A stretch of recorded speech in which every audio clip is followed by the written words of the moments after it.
Hi friends, అందరికీ భోగి శుభాకాంక్షలు friends. ఈరోజైతే మా అన్నయ్య, నేను అలాగే మా కమిటీ మెంబర్స్ అందరం కలిసి భద్రాచలం అయితే వెళ్తున్నాం. భద్రాచలం ఎందుకంటే గత 3-4 రోజుల నుంచి మా చట్టి విలేజ్లో అయితే సంక్రాంతి సంబరాలు ఘనంగా జరుగుతున్నాయి. కొన్ని ఆటలు అయితే వేసాం, చాలా పిల్లలకి అలాగే జెంట్స్కి ఆడోళ్ళకి. సో గిఫ్ట్స్ కోసం అయితే వెళ్ళొద్దామనేసి భద్రాచలం అయితే బయలుదేరాం. భద్రాచలంలో బాంబే బజార్కి అయితే వచ్చామన్నమాట. ఇక్కడ అన్నీ తక్కువలో దొరుకుతాయనేసి అన్నారు. సో అందుకని ఇక్కడికైతే వచ్చాం. మొత్తం ప్లాస్టిక్ సరుకు అన్నీ ఉంటాయి ఆల్మోస్ట్.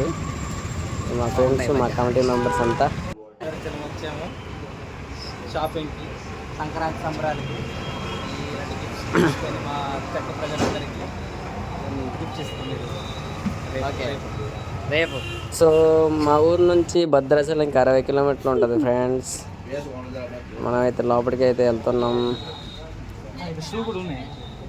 ఉన్నాయా? ఉన్నాయా రే? చిన్నపిల్లలు లేవా? అరే మనకు కాల్సినవి ఉన్నాయి కదా, స్టీల్ గ్లాసులు ఉన్నాయి. సో ఫ్రెండ్స్, ఈ షాప్లో అయితే షాపింగ్ అంతా అయిపోయింది. ఒక 4,000 బిల్ అయిందనమాట. రామగడి ఆధ్వర్యంలో ఈ కొన్నాం. ఓకే,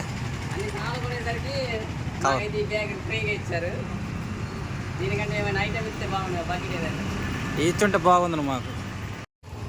ఫ్రెండ్స్, అయిపోయినాయి షాపింగ్ అంతా. నేనైతే ఆటోలో అయితే కూర్చున్నాను అనమాట, సామాన్లకి అంత కాపలాగా. చూడండి ఇవన్నీ సామాన్లు. మా ఫ్రెండ్స్ అయితే వేరే చిన్న పని ఉందని షాప్కి అయితే వెళ్ళారు.